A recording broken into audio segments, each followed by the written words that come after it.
Thank you so much, Senator Terzi, for having me and for your kind words of introduction.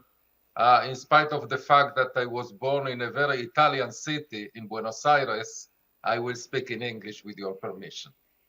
Um, you mentioned, Senator, that I was a diplomat in New York. And indeed, when I arrived to New York in August 2016, I was convinced, I believed that anti-Semitism will be in a relatively low place in my agenda. We are after the Holocaust, and I believe naively that anti-Semitism may be mainly a thing of the past. During my term of 4 years in New York, in the United States, 15 Jews were murdered in that country. Murdered, not attacked, murdered. In synagogues, in kosher groceries, and in Hanukkah celebrations. Therefore, the reality really slapped on my face. But now, during the last weeks, we are witnessing a completely different kind of anti-Semitism. We are witnessing that anti-Semitism that thinly veils itself as anti-Zionism, but it's the old, bad, ugly anti-Semitism. And it's total and it's global.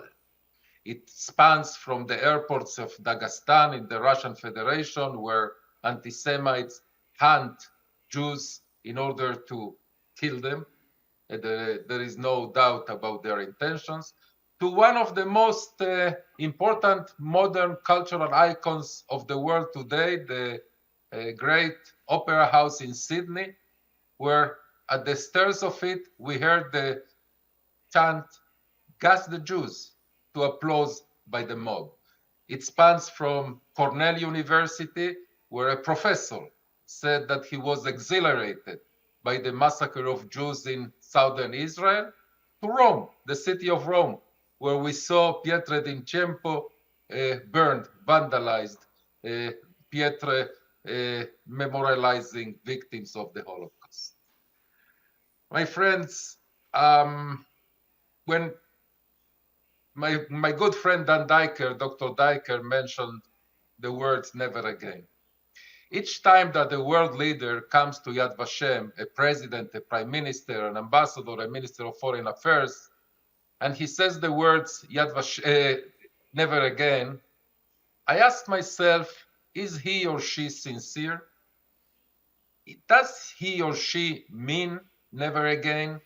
Or it just became a shallow cliche that is the right thing to say, but with no real intention? And I have a litmus test to answer that question, that dilemma. And that litmus test is whether that leader, his country, his government, his institution, has an action plan to combat anti-Semitism.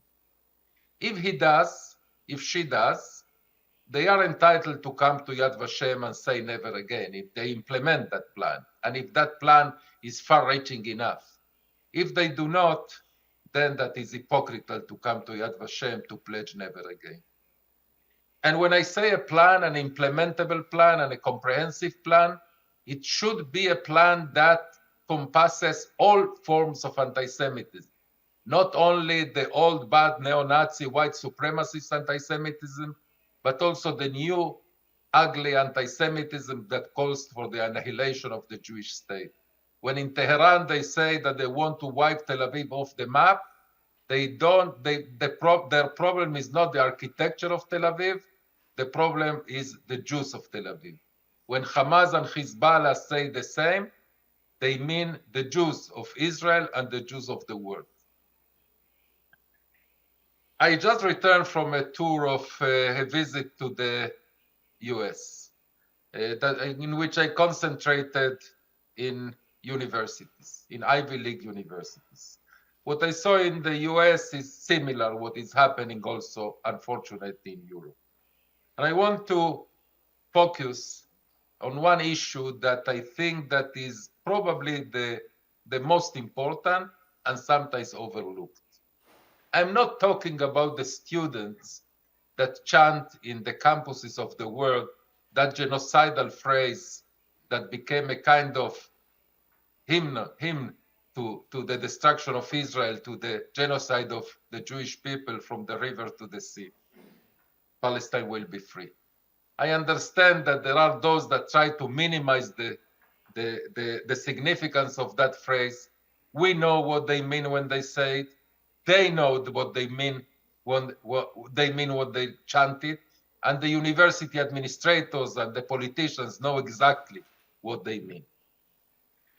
But I want to talk about the professors. And my friends, I am going to say something that is harsh.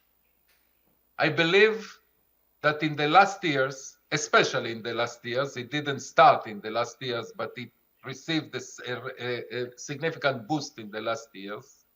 In the most prestigious universities of the world, professors, not all professors, but many, are building stone after stone, piece after piece, a pseudo-academic, a pseudo-scientific, a pseudo-intellectual theory to justify the elimination of the Jewish state, the demonization and the elimination of the Jewish state. Buzzwords like Israeli genocide by Israel, apartheid, decolonization of Palestine, settler colonialist state are buzzwords that come to justify and even to promote the elimination of the state of Israel. Now, university presidents I met tell me this is freedom of speech and academic freedom.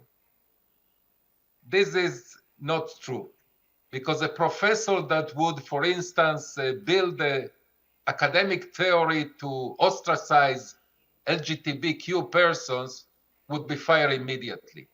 A professor that builds a theory that Israel should not exist, that the Jews are not entitled to an independent state, will most probably be promoted. Therefore, I see that as one of the most important issues we should tackle. And I will conclude by saying something that I didn't imagine 2 months ago, a month and a half ago, that I will ever say. My friends, we have been there.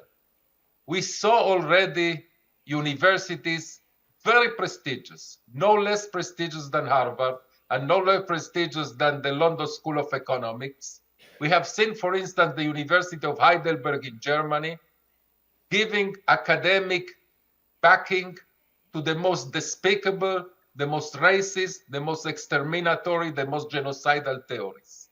If it happened in the cradle of European culture in the 20th century, it can happen anywhere in the 21st century. And we have to put all our efforts now in order to prevent that. When, again, saying never again, I will say that never again is now.